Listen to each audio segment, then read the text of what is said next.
After the war ended, everyone was excited and we all had a great time. Well, it was much rockier than that. But for some reason, that's the story we tell ourselves today.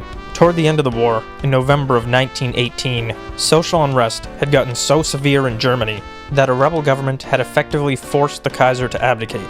During this, the November Revolution, the Kaiser refused to abdicate, yet his control over the empire was so weak that when Prince von Baden announced his own abdication, he announced the Kaiser's as well, even though it wasn't true. Yet, the country took it as true, and for all practical purposes it was. The government was turned over to the Social Democrat Party, and Friedrich Ebert was made Chancellor, declaring a Republican government.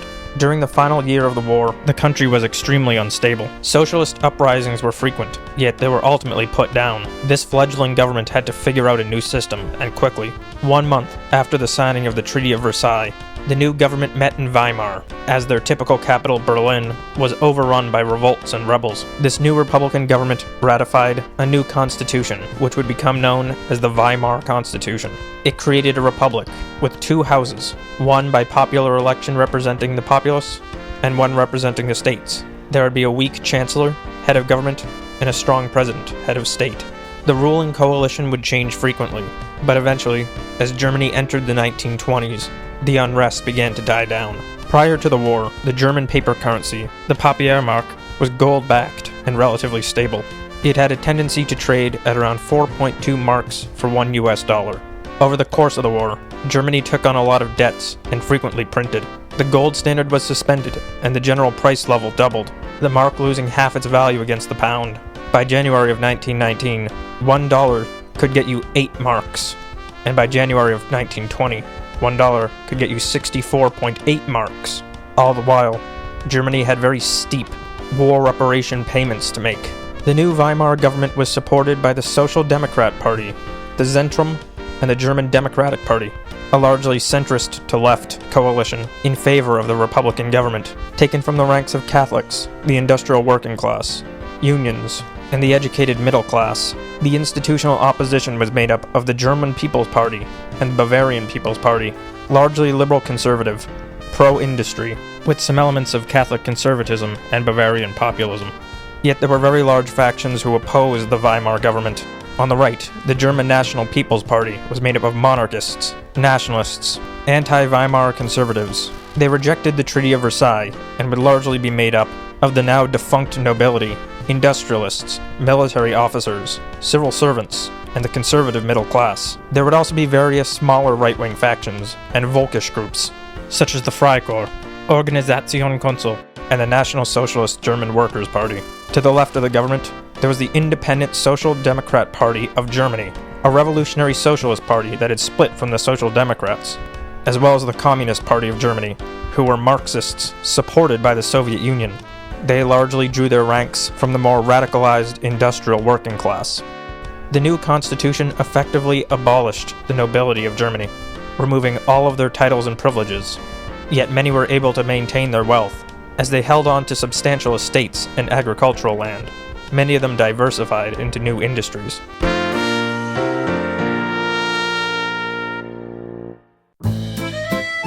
France was one of the countries most destroyed by the war. They suffered more than 1.4 million deaths, and much of the war had been fought in their industrial and agricultural northeast, destroying a substantial amount of their economy. The damage has been estimated to be at about 133% of France's GDP in 1913. They too borrowed heavily and printed heavily, leading to a period of very high inflation. After the war, the government passed laws to attempt to compensate those whose property had been damaged, but this required a very large outlay from the state, further increasing inflation. By 1920, the French franc is rapidly depreciating.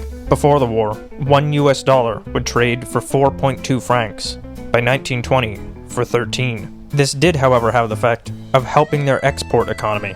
Before the war, there had been very stiff fighting between the political factions, yet during the war, they were largely able to put aside their differences. After the war, wanting to get away from the chaos that they had just lived through, a new, more nationalist government formed, the Bloc National.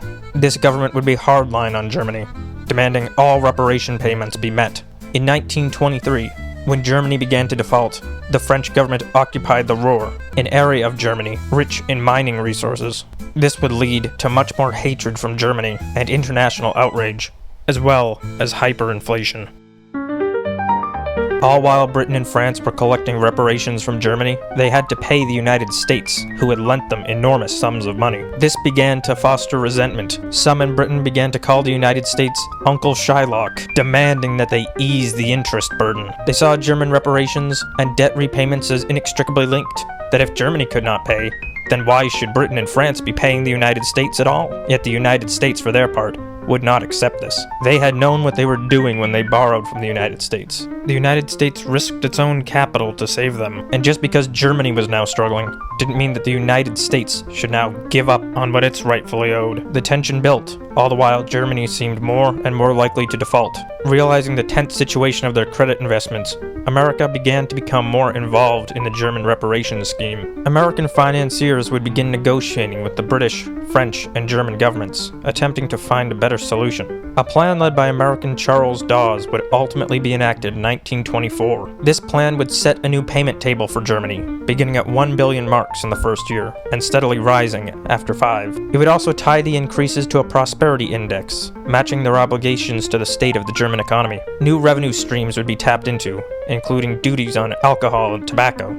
German industry would become mortgaged, and the Reichsbank reorganized. Quite notably, Wall Street would also make an initial loan to Germany in an attempt to stabilize their currency under the reorganized Reichsbank. It was also stipulated that if payments were to destabilize the peg between the Reichsmark and gold, then payments could be suspended until that secure backing could be re-established. Britain had suspended their gold standard in 1914, as the payments that they needed to make would skyrocket over the course of the war. British spending peaked in 1917, with 47% of their GDP spent solely on war. Taxes were raised, excess profit duties were imposed, borrowing increased substantially, and printing of money was constant. They would reach a peak national debt of 128% of GDP in 1918, with interest payments totaling 40% of government revenues. Shortly after the war, Great Britain would experience a boom, as soldiers would come back, war restrictions were taken off, and pent-up demand was unleashed. Yet this was ultimately short-lived, and inflation would continue to rise. The British people sought a return to normalcy. The Bank of England would maintain high rates, and higher wages would be demanded, as unions became larger and more powerful. By 1920, a very rapid recession would begin. The Bank of England would respond by maintaining high rates in an effort to control inflation and to strengthen the weakening pound. Yet many of their staple industries, coal, shipbuilding, textiles, iron, steel, would decline as international competition would cut in, particularly from the United States and Japan. Job losses would be substantial. Over the following years, this recession would deepen into a worse depression. Unemployment would exceed 10% and remain high for most of the 1920s. The regional divide deepened, particularly the difference between the affluent South and the post-industrial North. The City of London would be largely unharmed. The government would begin imposing austerity and working toward deflationary policy. This would drastically worsen their export performance. In 1925, Britain would return to a gold standard. Yet to maintain the parity, the Bank of England would have to maintain high rates. British industry continued to get worse and worse, leading to a general strike in 1926. Low growth, further declining staple industries, an overvalued pound, high unemployment. All the while, the City of London remained strong. So here's a question. Is this what the London financial machine does? Builds prosperity out of financialization, then when it's threatened, send other boys to die, insulate itself from the effects, take what it can get, then move its wealth generation machine elsewhere, while the rest of the country remains poor. I don't know if this is an intentional plan, but it's what they did.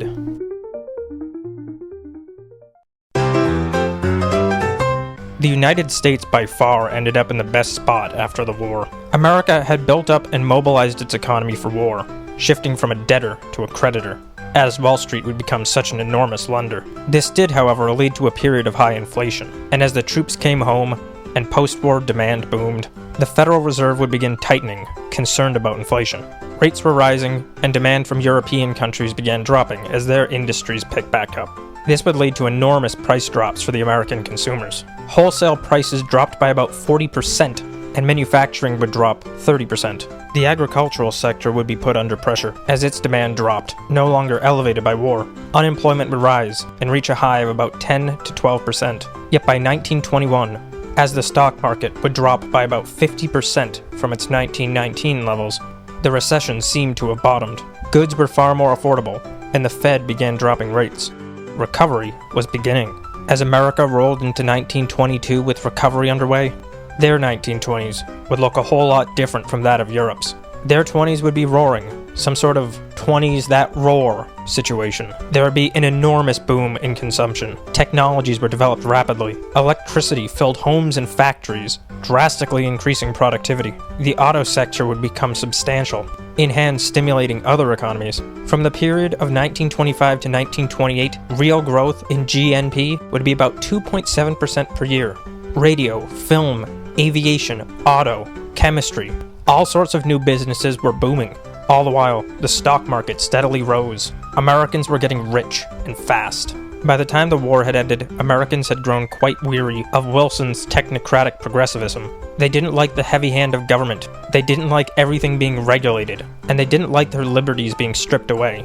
Wilson was an autocrat who had created a police state, but Americans were especially tired of the war.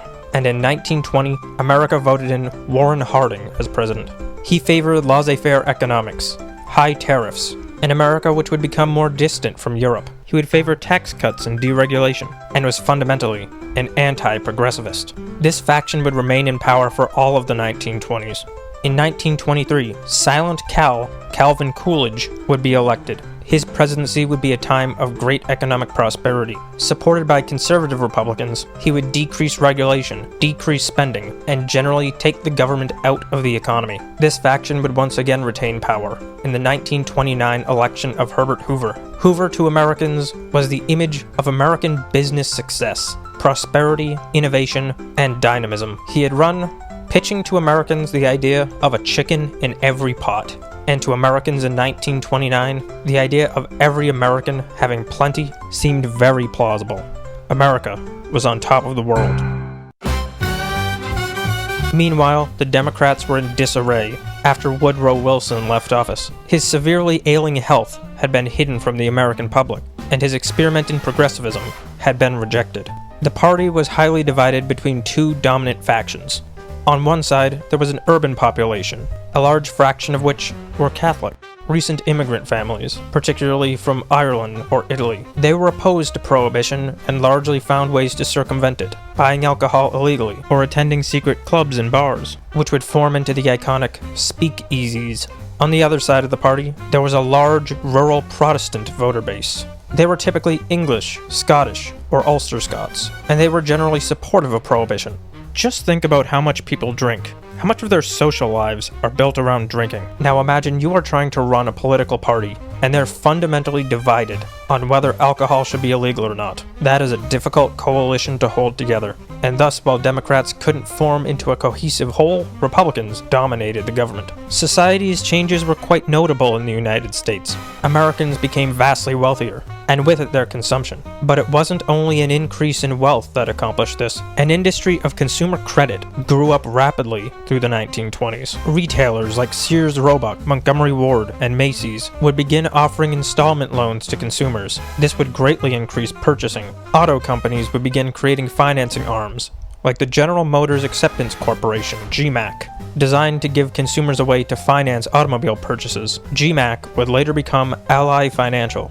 Urbanization would increase, and it's during the 1920s that the urban population would for the first time become larger than the rural population in the United States. With increases in wealth, suburbanization would increase as well, as white-collar workers would live in the quiet suburbs and commute into the cities. Many new household appliances would be developed during this era, often increasing efficiency, ease, comfort, and freeing up time for women.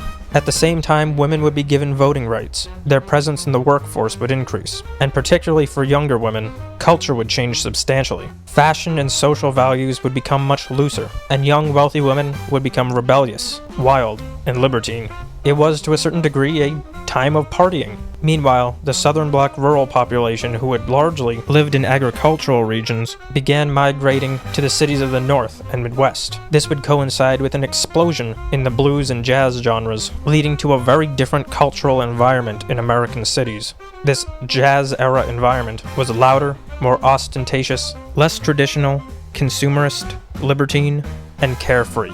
Yet, as urbanization increased, this would lead to a steeper divide between the populations. The cultural gap between the urban and rural populations would become much more stark, and their disagreements more heated. The urban populations, who were largely resistant to prohibition, would be attracted to new modern trends, looser attitudes toward sexuality, looser attitudes toward drunkenness and intoxication. They were more secular and more cosmopolitan, while the rural population largely continued to live as Americans had before. There was much greater support for prohibition, religious belief and adherence was higher, and traditional values and norms were continued. There was as well a backlash to the immigration waves which had come before. The country became more nativist. Immigration from East Asia was ended, while Eastern and Southern Europe restricted. People saw internationalism rise and American traditional ways of living recede, all with the backdrop of growing communism. People were particularly suspicious of Jews and Italians. Jews were viewed as rootless cosmopolitans, self-interested and without loyalty, while both groups were suspected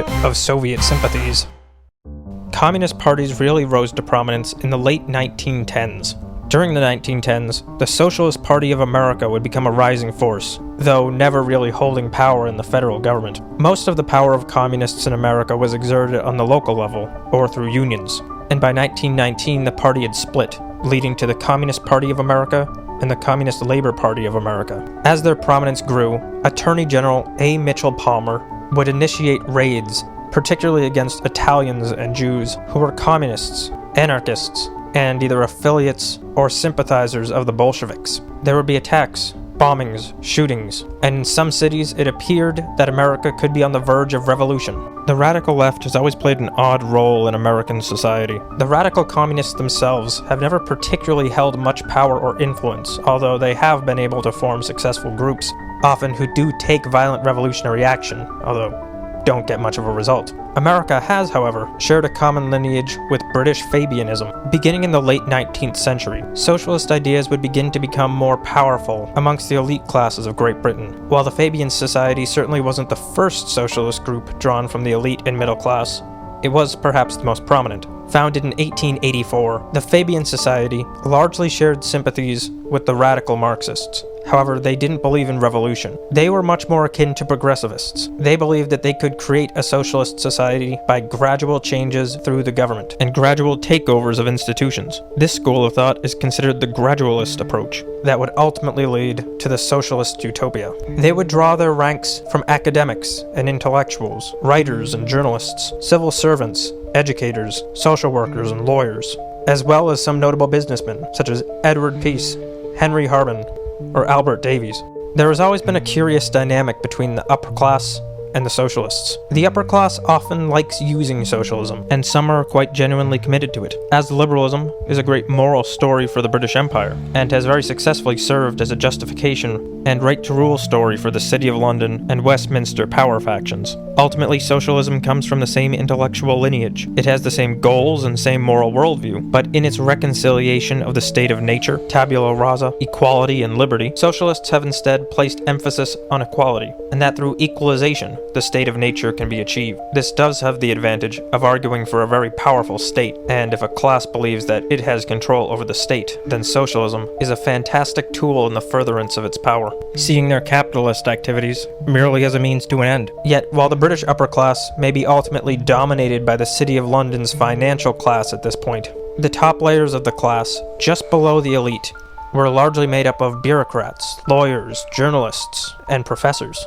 These classes could be seen as the upper management of the elite, though perhaps not the owners. And so a symbiosis began to form between the gradualist socialists, who were attempting to use media and government to achieve their ends, and the ruling class. In the United States, this would begin to take form, particularly in academia and in media, although it would be slower to appear than it had in Great Britain. Steadily, Hollywood and journalism would begin to have more and more socialists amongst their ranks. There are many suspicions of businessmen from the United States being involved in aiding the Bolsheviks, and although it's difficult to substantiate all of these claims, what is quite certain is that there were wealthy and prominent individuals who were supportive of these communist groups and ideals in the United States. Communist and other radical socialist candidates began to get more success electorally. Figures like Victor Berger, elected as a representative, Meyer London, a representative, Emil Seidel as a mayor, Daniel Webster Hone, as well the mayor of a major city. Prominent business and intellectual leaders in the United States would either be overtly communist or otherwise begin to show sympathies. Individuals like Charles Crane, Edward Filene, Upton Sinclair, W.B. Du Bois, and Lincoln Steffens. This was certainly a growing block of influence in the country, despite the government's legal efforts against them. It would be journalism and Hollywood, however, where the power would really begin to grow. Some of the most dominant media figures were all overtly communist in affiliation or ideology. Some of the top writers of the day, like John Howard Lawson, Lester Cole, Samuel Ornitz, Dalton Trumbo, or Albert Maltz, all began integrating socialist ideals into the American zeitgeist. It was this period in the 1920s where leftist media dominance would begin. And though these socialist groups didn't have direct control over the federal government, this is a really crucial turning point, as here we begin to see socialist ideas beginning to integrate their way into America's elite, and to take root in America's universities and media. This is very crucial, for from this point forward, there would be a new ideological faction who would remain a substantial player in the political game board of the United States.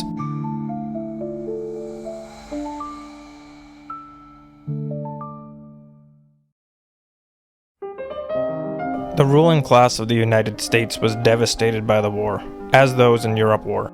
From the mid-20th century, people have come to have the idea that the upper class avoids fighting in wars, that they will send the poor kids to die for them, keeping their own kids out of harm's way. But this was not the case of the old ruling class of the United States, still highly influenced by that sense of old nobility. America's upper-class kids were among the first to sign up. During the course of the war, junior officers were 3 times more likely to die than enlisted men, and junior officers were what most of the upper-class kids were. So that generation of America's elite was devastated. In Britain this was true as well, even though the old nobility had been being destroyed for much longer, and were no longer truly the dominant class leaving the 19th century. The children of the nobility died at a much higher rate. Estate taxes increased drastically, causing families who had owned estates for centuries to have to sell them off every time there was a death. The post-war 1920s saw a depression in the agricultural sector. Many noble families hadn't diversified out of just their agricultural holdings, and if their wealth wasn't gone already, it was now. Estates became more and more expensive to maintain, thus many sold them off. Their overseas assets were liquidated, the general wage level rose, and overall it just became too expensive to be a traditional nobleman. Those who diversified their assets largely became subsumed by the dominant City of London class. The Reform Acts of 1832, 1867, and 1884 had been eroding their power in law, and the Parliament Act of 1911 would truly be taking a sledgehammer to the power of the House of Lords. Voting Franchise Acts in 1918 and 1928 as well would lead to a strengthening of the House of Commons at the expense of the Lords. All while, the City of London class would buy up their old estates, enter into once aristocratic institutions, or marry with aristocratic families. They would acquire political and economic hegemony, and while the media that they largely owned, and the institutions that they largely dominated, began to shift social values, any remaining deference to the old nobility was lost. Not only was the City of London class truly in control of the country, but they had utterly bankrupt and destroyed their competition. In the United States, however, there was no tradition of a traditional landed aristocracy. Yet the old money upper class of the old families and those who had formed during the Gilded Age had experienced such devastating disproportionate losses of their male children that their position was becoming more precarious, and they could be easily overwhelmed by a new political force. Yet for now, the country was happy. The country was prosperous, wealthy. Though the wild and carefree libertinism of the urban population was leading to cultural clashes, and there were still notable ethnic divides, largely the country was in a good place. Europe was struggling. Europe was poor. Europe was facing political crises, yet the United States was once again insulated, an island of prosperity on the other side of the Atlantic. Yet in the final year of the decade, in 1929, the Dow Jones Industrial Average would reach an all-time high of 381.17 on the 3rd of September. Yet, by the beginning of October, volatility would spike and remain elevated for the rest of the month. On October 23rd, the market would open 11% down. There was heavy selling, at 3 times the normal volume traded. Major Wall Street financiers, like J.P. Morgan, Charles Mitchell, and Albert Wiggins step in. They form a large pool of capital and begin buying the shares of major American companies. This does recover some confidence. The market only closes down 2%. On Friday, the market recovers slightly. Yet on Monday, the market would experience all-day panic selling, closing down 13%. And on Tuesday, October 29th, 16.4 million shares would be traded throughout the day. That record volume would not be beaten for another 40 years. The market closed down 11.7%, and the Dow closed at 230.07. This would be known as Black Tuesday. The Roaring Twenties had ended.